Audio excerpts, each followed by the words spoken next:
Primero ocuparemos conectar la fuente de energía de la fuente de luz. Seguido conectaremos la clavija a su lugar correspondiente. Apretando con el pulgar uno de los extremos de la fuente de luz, la colocaremos en el riel de óptica.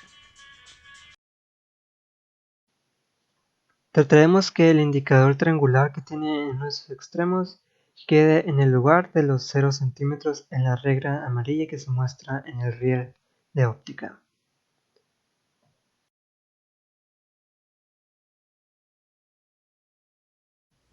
Igualmente se coloca la pantalla en el otro extremo del riel. Y prendemos la fuente con el botón en la parte posterior. Colocamos el disco que contiene la rendija simple de difracción en el soporte y tratamos que su indicador lateral quede a 3 centímetros del extremo de la fuente de luz, es decir, a unos 6 centímetros. Para mayor practicidad en las mediciones posteriores, colocamos un papel milimétrico en la pantalla. Si al prender la fuente de luz, esta no pasa por el orificio de difracción, ajustamos su posición con los pernos que se ilustran. Como se indica en la impresión, el que está en la parte superior es el ajuste horizontal, mientras que el que está en la parte inferior e izquierda es el ajuste vertical. Lo colocamos hasta que se muestre el punto en la pantalla y movemos los discos de difracción hasta que el patrón que se muestra en la pantalla quede completamente horizontal. Y aquí podemos apagar la luz para mejorar la visualización del patrón de difracción. Y con el uso de papel milimétrico podemos medir los intervalos del patrón de difracción que se observa en la pantalla. A continuación mostraremos los 13 patrones de difracción que contiene este disco, así como la sección donde este diámetro varía de forma continua.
De la misma manera ilustraremos los patrones de difracción, en este caso de doble rendija, que se encuentran en el otro disco de difracción.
Antes de colocar el polarizador, ocuparemos remover el tornillo que de otra forma nos molestaría en la colocación del mismo.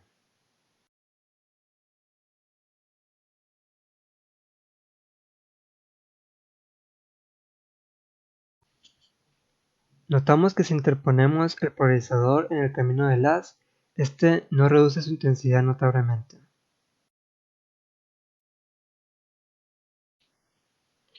Sin embargo, como el láser es una fuente de luz coherente, esta está parcialmente polarizada. Y como vemos a los 0 grados del polarizador, el rayo de luz mantiene su intensidad original, mientras que cuando vamos rotando, al acercarse a los 90 grados, esta intensidad se reduce drásticamente y se repone mientras aumentamos a los 180 y vuelve a caer en los 270 grados.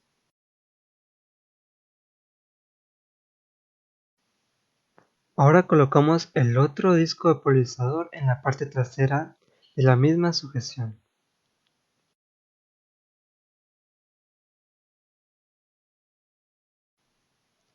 Manteniendo fijo el polarizador de la parte trasera, rotaremos el que tenemos enfrente y notaremos que cuando está en la posición 0 grados, la intensidad del haz no varía significativamente, mientras que cuando llegamos a los 90 grados ocurre una obstrucción total de la luz, que también ocurre en los 270 grados. Un fenómeno interesante en donde afecta la polarización es cuando Un haz de luz atraviesa un cambio de medio. Como bien sabemos, del rayo incidente se desprenden un rayo refractado que queda parcialmente polarizado y un rayo reflejado que queda completamente polarizado.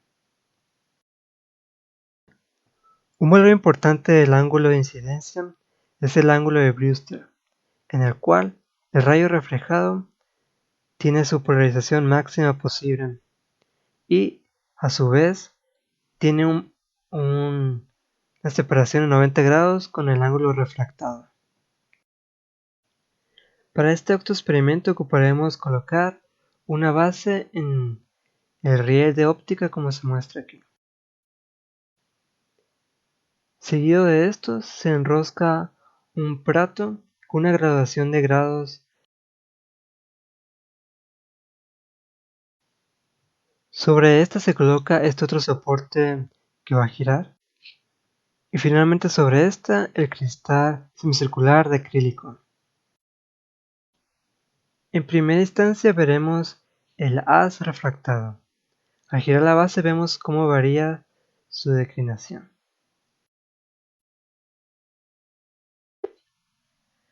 Con la ayuda del polarizador notamos que el haz refractado tiene su mínimo de intensidad a los 90 grados, igual que el rayo láser por sí mismo.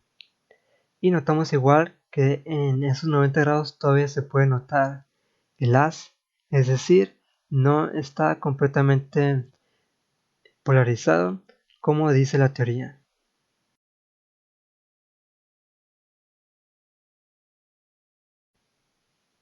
Colocando la fuente de luz a un extremo del riel, ahora exploraremos el haz reflejado.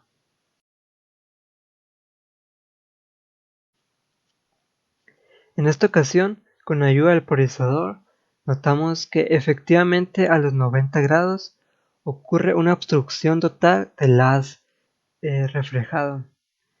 Tal como lo indica la teoría, podemos decir que el haz reflejado está completamente polarizado.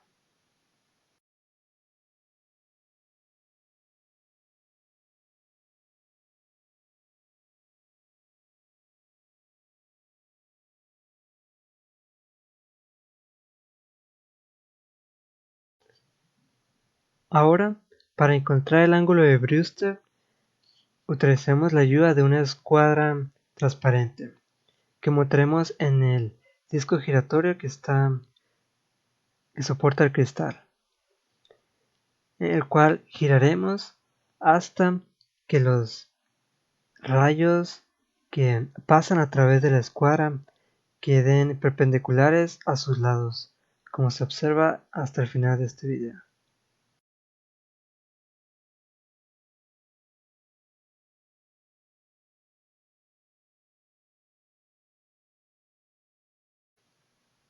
Notamos que incluso con la iluminación es posible ver los rayos que pasan a través de la escuadra, aunque de una manera mucho más tenue que con la luz apagada. Si nos acercamos al disco, vemos que el valor de la rotación que le dimos al cristal es de aproximadamente 56 grados.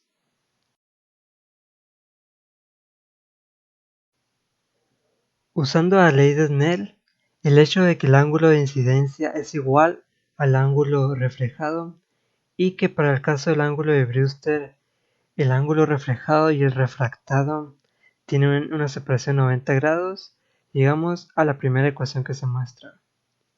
Y recordando las propiedades de las funciones trigonométricas, convertimos ese seno del ángulo refractado en un coseno del ángulo de Brewster. Y despejando, tenemos que llegamos a una tangente del ángulo de Brewster que es igual al coeficiente entre los índices de refracción. Como aproximadamente el índice de refracción del aire es igual a 1, es decir, al del vacío, tenemos que podemos encontrar que el índice de refracción del acrílico es aproximadamente igual al valor de la tangente del ángulo de Brewster que encontramos. En este caso, si buscamos, encontraremos que el ángulo del acrílico teóricamente está cerca del 1.495, mientras que la tangente de los 56 grados que encontramos anteriormente en el experimento aproximadamente nos dan 1.482, lo cual tiene un 0.83% de desviación con respecto al valor teórico del acrílico.